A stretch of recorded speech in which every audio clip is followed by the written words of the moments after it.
उत्तराखंड में सीएम त्रिवेंद्र सिंह रावत ने इस्तीफा दे दिया। त्रिवेंद्र सिंह रावत बीजेपी के मुख्यमंत्री थे और उन्होंने इस्तीफा दे दिया है और ये माना जा रहा है कि बीजेपी कहीं ना कहीं उत्तराखंड में कमज़ोर नज़र आ रही है और 4 साल में कोई काम नहीं हुआ। इसी वजह से उत्तराखंड के सीएम ने इस्तीफा दिया है। इस पर बात करने के लिए हमारे साथ पूर्व स्वास्थ्य मंत्री और कांग्रेस के नेता तिलकराज बेहड़ हैं। क्या कहेंगे, उत्तराखंड में सीएम ने इस्तीफा दिया है? देखिए, चेहरा बदलने से कुछ होने वाला नहीं है। खाली चेहरा ही तो बदला है। त्रिवेंद्र रावत गए, तीरथ सिंह रावत आ गए। चेहरा बदला है। जो इनकी नाकामियां हैं, भ्रष्टाचार है, रोजगार लोगों को नहीं दे पाए और जो मुख्यमंत्री के ऊपर दाग लगा कि साहब भ्रष्टाचार का हाई कोर्ट तक ने FIR के आदेश दे दिए, वो नहीं धुल सकते इनके ऊपर। तो चेहरा बदलने से उत्तराखंड की जनता को बेवकूफ़ नहीं बनाया जा सकता। जनता उत्तराखंड की जानती है, चाहे एक नहीं 4 चेहरे बदलने, 22 में इनकी विधायिकता है। उन्होंने तो पोस्टर लगाए थे, बड़े बैनर, 4 साल बेमिसाल। क्या कहेंगे? 4 साल बेमिसाल नहीं, बेमिसाल तो वही है। 4 साल में रोजगार नहीं मिला लोगों को, भ्रष्टाचार के सारे रिकॉर्ड टूटे, विकास नाम की कोई चीज़ नहीं। तो ये सारे बेमिसाल हैं। बातें कम, काम ज़्यादा, बातें ज़्यादा, काम कम, ये लगना चाहिए था, जो आज इसलिए तो हटा दिया गया। जैसे ही पोस्टर लगे, इनकी फ्लैक्सियाँ लगी कि बातें कम, काम ज़्यादा, उसका उल्टा हो गया। उन्होंने तुरंत हटा दिया उसको। किसने कुछ किया तो है नहीं, काम तो किया नहीं, बातें ही बातें की है। आप उन पे कह रहे हैं कि चेहरा बदलने से कुछ नहीं होता, मगर ये उत्तराखंड का इतिहास है। कोई भी जो है कार्यकाल में, चाहे कांग्रेस हो, बीजेपी, मुख्यमंत्री चेंज हुए हैं। तो आपके यहाँ भी ऐसा हुआ था? देखिए, हमारे यहाँ अलग परिस्थितियाँ थी। हमारे मुख्यमंत्री तिवारी जी ने 5 साल पूरे किए।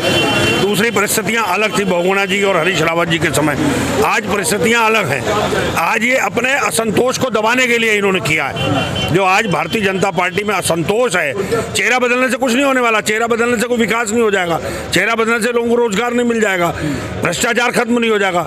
सिर्फ जो भारतीय जनता पार्टी के अंदर असंतोष है, जो विधायकों में असंतोष है, जो पूरे प्रदेश के अंदर जनता में असंतोष है, उसको दबाने के लिए चेहरा बदला गया है कि उसकी ओर से ध्यान लोगों का हट जाए और नए चेहरे की तरफ ध्यान हो जाए। इसलिए नई बहू को लेके आए हैं। अच्छा, इससे जो है जनता का असंतोष खत्म होगा या पार्टी का असंतोष? इससे सिर्फ पार्टी का। जनता तो तैयार बैठी बदलने को।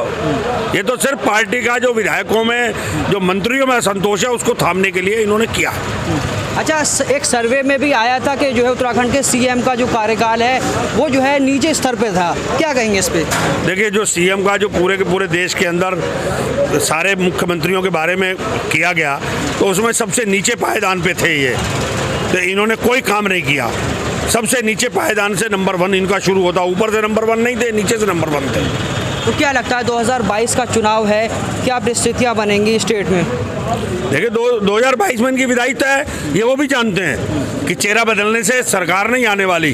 सिर्फ चेहरा असंतोष रोकने के लिए जो विद्रोह हो रहा है, जो ब्यूरोक्रेसी हावी हो रही है कि शायद इसके बदलने से कुछ ठीक हो जाएगा, ये एक उनका प्रयोग है। पर जनता ये मान चुकी है कि इनको 22 को भेजना है वापस। आरोप पे तो आपकी पार्टी पे भी लग रहा है कि आप सत्ता में नहीं है, उसके बावजूद नेताओं में असंतोष है, जो आपसी मनमुटाव है। हमारे नेता भारतीय जनता पार्टी के खिलाफ लड़ाई लड़ रहे हैं। आपस में लड़ाई नहीं लड़ रहे हैं, भारतीय जनता पार्टी के खिलाफ लड़ रहे हैं कि इस भाजपा की विदाई करो। जैसे भारतीय जनता पार्टी की सरकार नहीं आती तो उनका कार्यकर्ता बहुत उतावला रहता है कि साहब सरकार क्यों नहीं आ रही, सरकार आ जाती है तो जाती क्यों नहीं। तो हम भी उसको धक्का मारने की जाए। हमारे हर नेता का एक ही उद्देश्य है कि किसी तरह से भारतीय जनता पार्टी की विदाई तय हो। अच्छा, 2022 का चुनाव है, तो आपकी पार्टी की क्या तैयारियाँ हैं? हमारी तैयारियां, हमारी पार्टी चल रही है। पूरे किसान आंदोलन को समर्थन दे रही है हमारी पार्टी। जगह जगह इनके भ्रष्टाचार के मामले उठा रही है, महंगाई के मामले उठा रही है, रोजगार के मामले उठा रही है। हमारी पार्टी लगातार प्रदर्शन धरने कर रही है और जनता के बीच में जा रही है। आपने किसानों की बात की, वो तो कह रहे हैं किसानों को ये जो है कांग्रेस और बाकी दल जो है भड़का रहे हैं। नहीं तो फिर क्यों नहीं इनकी समस्या को हल कर देते? कृषि कानून वापस ले लें। कांग्रेस को क्यों मौका दे रहे हैं? कांग्रेस को समर्थन दे रही है ना, आंदोलन को दे रही है। तो आज मोदी जी वापस ले लें तीनों कृषि कानून, MSP पे कानून बना दें। कांग्रेस को क्या लेना देना, करें वापस, किसानों को खुश कर दें। जब किसानों को वो खुश नहीं कर रहा है, हम किसानों को समर्थन दे रहे हैं तो हम गुनाह कर रहे हैं। वो कत्ल भी कर दें तो आ नहीं होती, हम आ भी भर दें तो चर्चा हो जाती है, हल्ला मच जाता है। मोदी जी कर तो रहे हैं, 5 राज्यों के जो है किसानों के लिए बात कर रहे हैं। पश्चिम बंगाल में अमित शाह कह रहे हैं कि वहाँ के किसानों को ममता जो है सही बर्ताव नहीं कर रही, इसलिए हम यहाँ बंगाल में आए हैं। देखो, बंगाल में वो क्यों आए हैं, क्या है, आप अच्छी तरह से जाए। सांप्रदायिकता के नाम पर चुनाव लड़ रहे हैं ये लोग। जो हालात इन्होंने पैदा कर दिए हैं बंगाल के अंदर, किससे छुपे हुए नहीं आए ना। किसान मुद्दे पर लड़ रहे हैं, विकास के मुद्दे पर लड़ रहे हैं, केंद्र सरकार की उपलब्धियों पर लड़ रहे हैं। वहाँ तो कुछ और ही हो रहा है, वो सारे लोग जानते हैं जो कुछ हो रहा है।